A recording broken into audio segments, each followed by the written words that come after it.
આ દ્રશ્યો છે ગીર સોમનાથ જિલ્લાના કોડીનાર તાલુકાના વેલણ ગામના, જે દરિયાની નજીક આવેલું છે.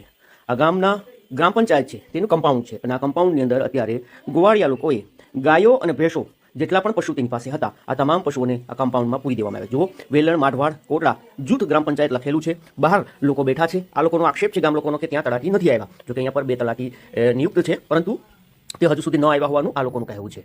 બીજી તરફ ગામના લોકોનો એવો આક્ષેપ છે કે ગાયો અને ભેંસો માટે ગામનું ગૌચરણ છે, અને આ ગૌચરણની અંદર બાવળોના ઝાડ ઉગ્યા છે. આ બાવળોના ઝાડ ઉગતા આ પશુઓ છે તે ચારો છે તે ચરી નહોતા શકતા, જેના કારણે અવારનવાર અમે રજૂઆતો કરી હતી આ બાવળોના ઝાડને હટાવવાની, જેથી કરીને આ પશુઓ છે તે ગૌચરણમાંથી પોતાનો ચારો છે તે ખાઈ શકે.